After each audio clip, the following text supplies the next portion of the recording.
이 말씀을 가지고 겸손을 배우라 하는 제목으로 은혜를 나누고자 합니다. 오늘 사순절 셋째 주일로서 우리가 계속 예수님의 행적을 이어가 보는 겁니다. 그런데 오늘 예수님이 십자가에 못 박히시기 전에 제자들을 불러놓고 제자들의 몸을 씻겨주시는 모습을 봅니다. 먼저 우리는 그리스도의 예지력을, 그리스도의 그 일어날 일을 알고 계시다는 것을 우리는 깨달을 수가 있습니다.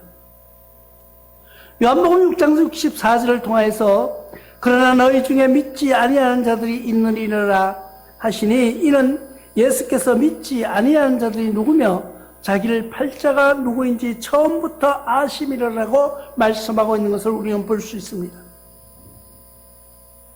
이 말씀 가운데서 오면은 내가 팔려 가지고 내가 십자가에 못 박힐 모든 것을 알고 계시는 예수님이었다는 거예요. 모르고 그냥 그 길을 들어가고 모르고 그 길을 가면서 하는 것이 아니라 아시면서도 그 길을 한 걸음 한 걸음 걸어가는 거예요. 나와 여러분들의 생애도 마찬가지입니다. 우리의 신앙도 마찬가지고요. 우리의 인생도 마찬가지예요. 나와 여러분들이 우리는 육신의 죽음의 장막을 두고 한 발자국 한 발자국 하루하루를 살아가고 있다는 것으로 생각하지 않습니까? 그러나 우리는 다른 것이 뭔지 아세요? 우리는 분명히 우리의 육신의 장막이 끝날 것을 알고 있어요. 그러나 그것이 언제인지는 모르는 겁니다. 예수님께서는 우리와 다른 것이 뭔지를 아세요? 예수님은 그 시간과 그 때를 알고 계셨다는 거예요. 요한복음 13장 1절에 이렇게 말씀하고 있습니다. 유월절 전에 예수께서 자기가 세상에 떠나 아버지께로 돌아가실 때가 이른 줄 아시고 세상에 있는 자기 사람들을 사랑하시되 끝까지 사랑하시되, 우리가 인생을 살다가 내가 죽는다는 걸 알아요. 내가 사형 선고를 받았다 그러면은 여러분들은 누가 제일 생각나십니까? 어떤 사람이 불치병을 가지고 이제 약 3개월, 6개월 이렇게 나의 인생의 시간이 남지 않았다고 한다면은 여러분들은 누구에게 무엇을 말해주고 싶습니까? 예수님께서 이 세상 끝날 유월절 전에 하나님 아버지 곁에 계실 것을 알고 계셨어요. 주님의 예지력이죠. 그런데 그때부터 제자를 사랑하시되 끝까지 사랑하셨다는 거예요. 우리가 흔히 그런 이야기를 합니다. 내가 죽게 되면은 다 귀찮다는 거예요. 내가 죽게 된 입장이 되면은 모든 게 다 귀찮다는 거예요. 하고 싶은 의욕도, 새로운 꿈도, 새로운 계획도 없이 그냥 하루하루가 불안하게 살아가고 있을 겁니다. 그런데 예수님은 그렇지 않았다는 거예요. 그게 구세주와 우유와의 다른 점이라는 거예요. 오늘 말씀 13장 11절의 말씀을 봅니다. 이는 자기 팔자가 누구인지 아심이라 그러므로 다는 깨끗하지 아니하다 하시니라. 제자들을 향하여서 몸을 발을 씻겨주시려고 하시면서도 지금 말씀을 듣고 내가 씻어주지만은 다 깨끗하지 않다는 것을 이야기해 줍니다. 그 말은 뭐예요? 우리가 교회 나와서 하나님의 말씀을 듣고 똑같은 말씀 속에서 똑같은 시간, 공간 속에서 있었지만은 어떤 사람은 나가면서 할렐루야를 외치고요. 어떤 사람은 나가면서 불만이 가득한 표정으로 나갈 수 있다는 거예요. 왜 그럴까요? 내가 하나님의 말씀을 얼마나 받아들이냐는 문제예요. 사랑은 똑같이 주지만은, 예수님의 사랑은 우리에게 똑같이 쏟아지고 있지만은 믿는 자와 믿지 않는 자가 나뉘기도 하고요. 믿는 자끼리에도 나를 더 사랑해달라고 부족해하고 왜 저 사람을 더 사랑하느냐고 불만도 있을 수 있다는 거예요. 그러나 우리 예수 그리스도께서는, 우리 하나님께서는 나와 여러분들을 공히 똑같이 사랑하신다는 것을 기억하시기 바랍니다. 예수님은 이 모든 자기의 일어날 일을 알고 계시면서도 무엇 때문에 성경에 응하려고 하신다고 말씀하고 있는 것을 우리가 볼 수가 있습니다. 성경은 왜 성경대로 응해야 되는가? 그것은 하나님의 말씀이기 때문이에요. 그것은 하나님의 능력이고 하나님의 계획적인 일이었기 때문에 그 계획에 응해서 따라가겠다고, 그 말에 순종하시겠다고 하는 예수님의 고백을 우리가 볼 수가 있습니다. 요한복음 19장 28절에 그 후에 예수께서 모든 일이 이미 이루어진 줄 아시고 성경을 응하게 하려 하사 이르시되 내가 목마르다 하시니, 예수님께서 목마르다 하시다는 것은 갈급한 영혼들을, 갈급함에 굶주려 있는 심령들을, 우리가 말씀에 갈급하고요, 세상의 사랑에 갈급하고요, 세상의 부에 갈급하고요, 세상의 명예에 갈급해 가는 인간들의 모습을 보면서 우리 영적으로 하나님 앞에 목말라 하는 여러분들 되시길 바랍니다. 나와 여러분들은 어느 곳에 목말라 하고 있습니까? 세상의 권세와 명예와 부에 내가 갈급하고 목말라 합니까? 아니면 정말 하나님의 사랑, 하나님이 나만 사랑해 주세요, 나를 사랑해 주세요, 내가 하나님께 갈급한 그런 사랑으로 목말라 하느냐는 거죠. 우리는 목마름의 종류가 다르다는 것을 기억하시기 바랍니다. 나와 여러분들은 어느 쪽에 목말라 하고 계십니까? 나는 목사로서 여러분들이 갈급한 영혼이 될 때 하나님의 말씀에 갈급해 하시기 바랍니다. 하나님의 말씀에 갈급해서 그 말씀으로 채우려고 그 갈급한 심령을 고백하면서 눈물을 흘리면서 기도하는 그런 모습을 원하고 있는 거예요. 하나님도 마찬가지일 거라고 저는 믿습니다. 그런데 이 예수 그리스도께서는 섬기는 모습을 보여주셨어요.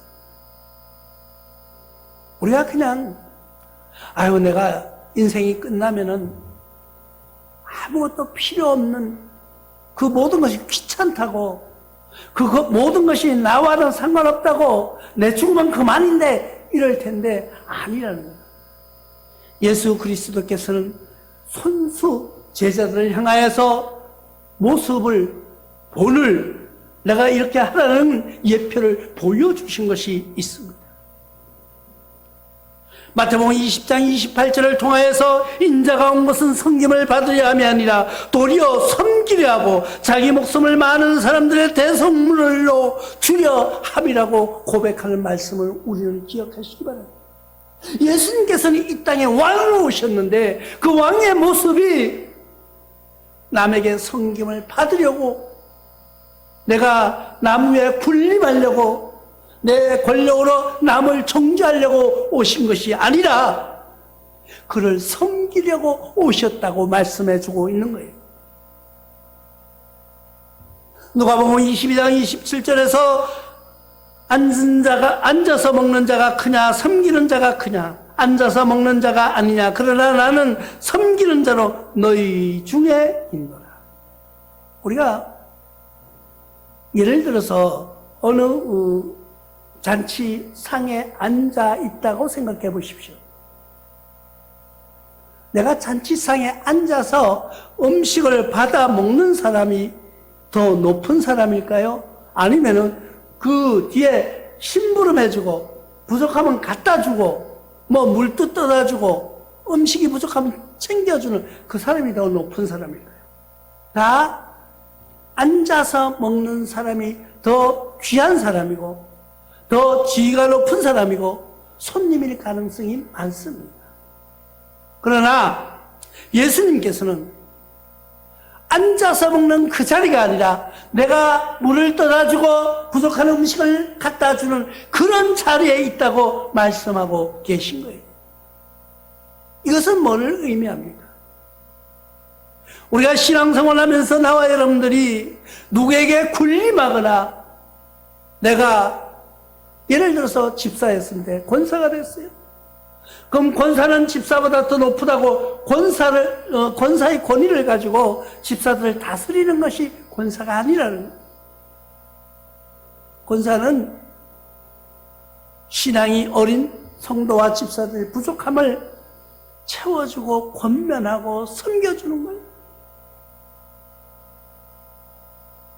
또 장로님들은 그 어려운 환경 속에 있는 그런 성도들의 신앙을 북돋아주는 거예요. 가르쳐주고요. 부족한 부분을 가르쳐주고요. 연약한 부분을 어루만져주고요. 상처를 감싸주면서 목양에 동참하는 그런 자리라는 거예요. 목사는 물론 말씀을 가르치는 자리죠.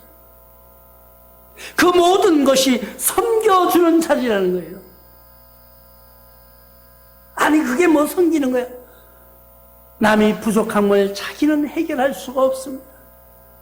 나의 어려움을 나 혼자 스스로 극복할 수가 없습니다. 그럴 때 옆에 가서 위로해주고요.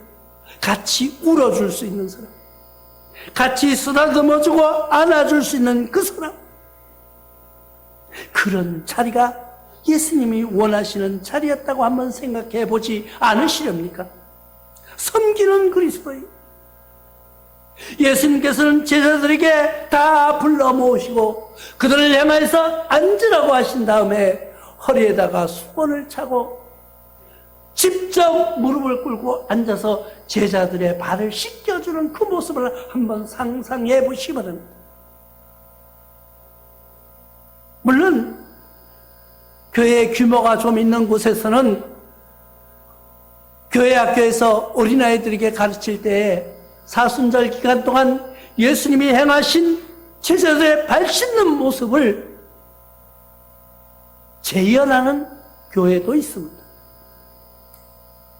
교사들이 직접 학생들을 의자에 앉혀놓고 무릎을 꿇고 앉아서 그 제자들의 발을 씻겨주는 거예요.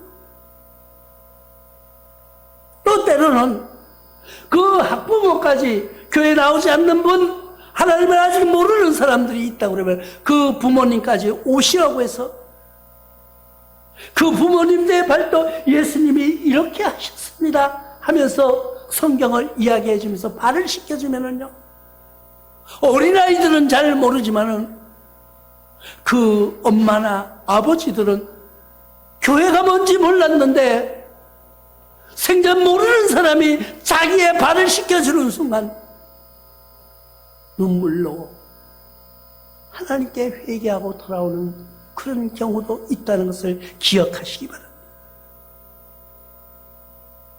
여러분들도 한번 우리 스스로가 남의 발을 씻겨주는, 남의 발을 닦아준다는 것이 쉬운 일이 아니에요. 부부간에도 남의 발을 닦아준다는 것 쉬운 일이 아니에요. 그 발을 닦는 순간 그 마음이 변화되는 모습을 우리는 봅니다. 예수님께서 행하실 때는 물론 그들의 마음이 변화되고 그들의 생각이 바뀌라고 한 것이 아니라 이렇게 겸손하게 낮아서 남을 섬기라는 모습을 보여주신 거예요. 요한복음 13장 4절로 5절에 그렇게 말씀하십니다. 저녁을 잡수시던 자리에서 일어나 겉옷을 벗고 수건을 가져다가 허리에 두르시고 이에 대야에 물을 떠서 제자들의 발을 씻기시고 그 두르신 수건으로 닦기를 시작해요. 식사를 마치시고 그 자리에서 이제 예수님이 때가 오신 것을 안 거예요. 이제는 내 때가 되었구나. 내가 이 세상을 이제 떠나야 되는데 이 제자들을 바라보니까 너무 답답한 거예요. 어떻게 말로 해도 안 되는 거예요. 그러니까 내가 표현으로 보여주신 거예요. 직접 그 자리에서 예수님이 웃옷을 벗고 허리에다가 수건을 차고 대야야 물을 떠다가 직접 그 자리에서 발을 씻겨주시는 모습. 우리는 부모도 당신이 이 세상을 떠날 때가 되면 자녀들을 불러놓고 이야기를 합니다. 사랑하는 아들아, 사랑하는 딸아, 내가 이 세상 살 때는 이러이러한 모습으로 살았고 이러한 어려움도 있었고 이런 즐거움이 있었는데 너희는 앞으로 이렇게 살아라 하는 이야기를 해주는 것인데 그것을 우리는 유언이라고 말합니다. 예수님께서 제자들에게 유언의 모습으로 말로 한 것이 아니라 행동으로 보여주셨는데 거기에는 뭐예요? 겸손하라는 거예요. 낮아지라는 거예요. 남을 섬기라는 거예요. 예수님은 제자를 향하여서 겸손하라고 말씀해 주고 계십니다. 겸손을 배우라고 말씀해 주고 계신 거예요. 우리는 겸손해야 됩니다. 미가서 6장 8절에 사람아 주께서 선한 것이 무엇임을 내게 보이셨나니 여호와께서 내게 구하시는 것이 오직 정의를 행하여 인자를 사랑하며 겸손하게 내 하나님과 함께 행하는 것이 아니냐. 인자가 모든 것이 행하는 일들이 겸손했다는 것을, 그 겸손함은 하나님과 함께 하는 것이라는 것을 말씀해 주고 있는 것입니다.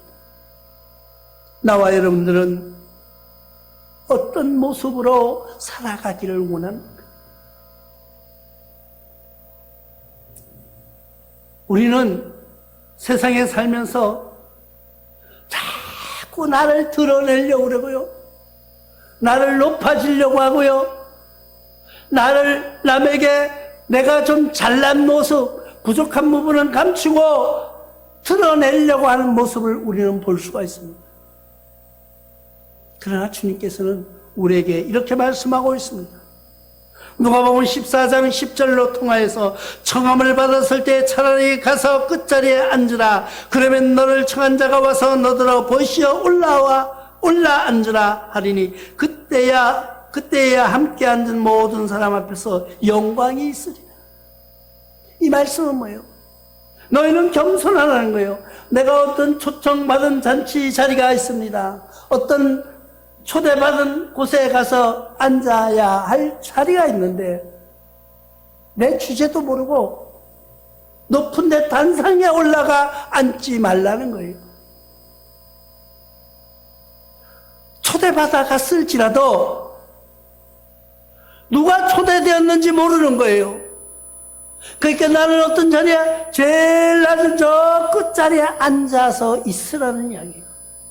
근데 초대받은 자가 와서 선생님 자리가 여기 아니고요 요 앞자리입니다 하고 올라오라고 그렇게 이야기한다면은 주위에 있는 사람이 저 사람 옆에 있을 때는 누군지 몰랐는데 별 사람 아닌 줄 알았는데 저분이 대단한 분인가 보네 하면서 높여진다는 거예요. 영광이 있다는 것이 그런 거예요. 그런데 내가 제일 똑똑하고 제일 능력 있는 사람인 줄 알고 터벅터벅 올라가서 단상에 떡 앉아 있습니다. 그런데 초대한 그 사람이 많은 사람들이 몰려있는 건지서 선생님 죄송하지만 선생님 자리가 이 자리가 아니고 저 밑에 자리입니다.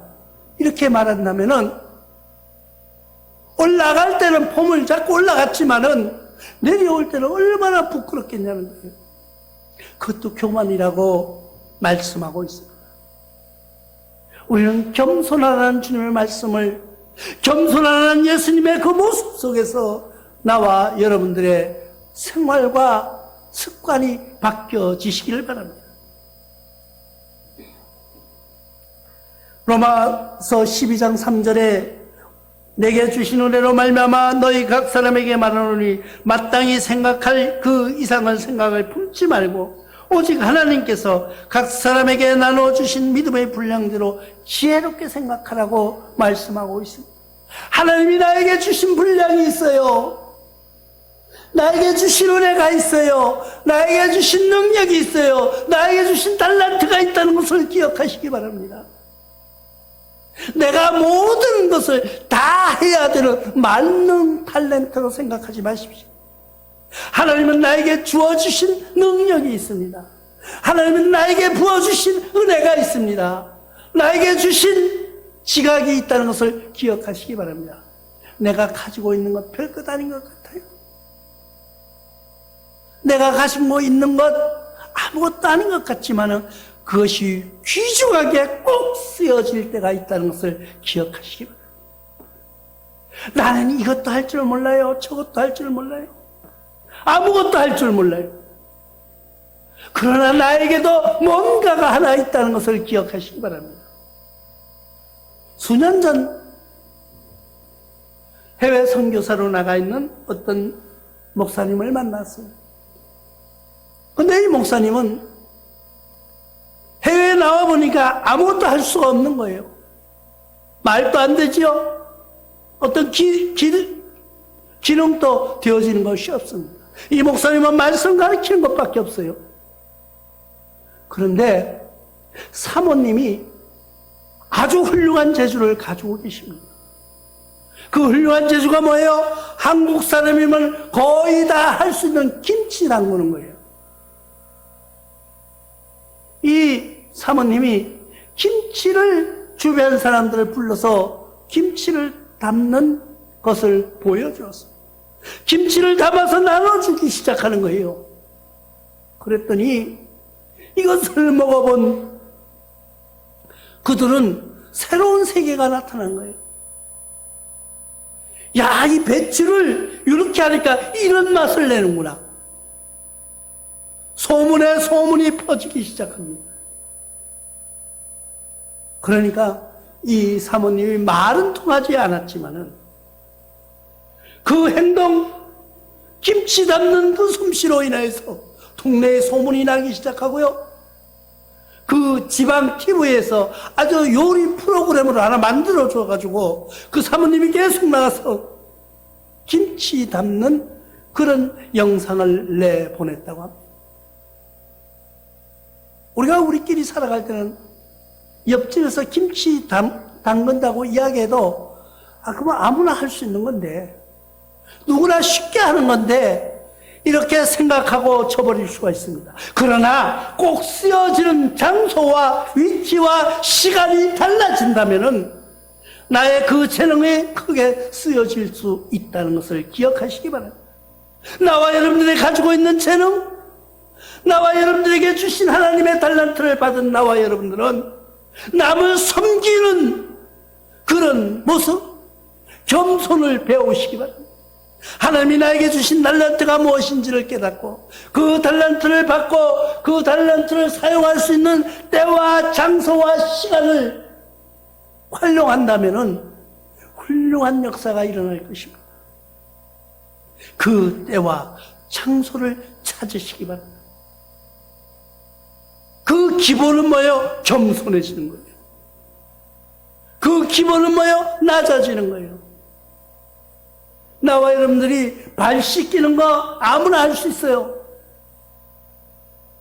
누구든지 남의 발 씻기는 거 그거 못하겠어요. 그러나 그 발 씻기는 것이 보통 일이 아니라는 거예요. 내가 누구에게 가서 내가 당신 발 씻겨준다고 해가지고 그 사람이 발을 내밀지도 않겠지만은 내 자존심상 내가 저 사람 발을 씻겨줘야 되냐고. 내가 누군데? 내가 이래도 말이야. 왕년에는 뭐 이러면서 자기의 자신을 드러내면서 내가 이런 일을 어떻게 하냐고 그런 교만이라는 것을 기억하시기 바랍니다. 나와 여러분들은 겸손해지십시오. 나와 여러분들은 겸손해지시길 바랍니다. 예수님도 발을 씻기셨는데 남의 발을 씻긴다는 것보다가 더 비굴해지는 일이 어디 있겠어요? 우리는 물론 요즘은 시대가 바뀌어서 발 마사지 샵도 있습니다. 남의 발만 전문적으로 관리해주는 사람이 있어요. 그러나 이것은 그런 차원이 아니에요. 지금 이스라엘 생활 습관을 잘 봐야 됩니다. 거기는 양말도 신지 않고요. 그냥 맨발로 아니면 우리가 흔히 알고 있는 슬리퍼 같은 그런 신발을 신고 비포장 도로를 다니는 거예요. 먼지가 확 차 있는 발이에요. 그 발을 씻기고 있다는 거예요. 예수님이 하신 그 일을 나와 여러분들 왜 못하느냐는 거예요. 우리는 남의 앞에 무릎 꿇기 싫어합니다. 내가 남 앞에 굴복한다는 그런 의미를 담고 있기 때문에 남 앞에 무릎 꿇는 거 좀처럼 하기 힘듭니다. 그러나 죄 없으신 예수님께서는 제자들 앞에서 자기 제자 앞에서 무릎을 꿇고 그들의 발을 씻기셨다는 거예요. 이제 얼마 안 있으면은 십자가에서 돌아가실 예수님이, 그것을 알고 계시는 예수님이, 여러분,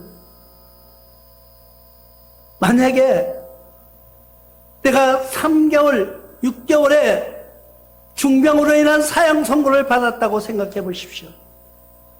그 시간에 남은 시간을 뭘 할까 생각하다가 동네 사람 다니면서 남의 발을 씻겨줘야 되겠구나, 그런 생각을 하실 분이 몇 분이나 있을까요? 세상을 원망하면서 왜 나에게만 이런 고통이 오냐고, 나는 그래도 열심히 살았고 선하게 살려고 했는데 왜 이런 나에게 하면서 불만과 원망이 쌓여지지는 않을까 한번 생각해 보시기 바랍니다. 우리는 예수님의 제자들의 발을 씻는 모습에서 겸손을 배우시기 바랍니다. 나와 여러분들은 사순절 기간을 통하여서 예수님의 하는 행적을 하나하나 이제 배워가고 있습니다. 얼마 남지 않는 시간 속에서도 예수님은 꾸준하게 사랑을 베푸셨고 겸손한 모습을 우리에게 배우라고 말씀해 주고 계십니다. 나와 여러분들은 이 시간부터라도 겸손함으로, 낮아짐으로 예수님의 사랑을 배워서 남에게 그 사랑을 전파하는 그런 믿음의 승리자로 영원한 삶을 누리시기를 주님의 이름으로 축원합니다.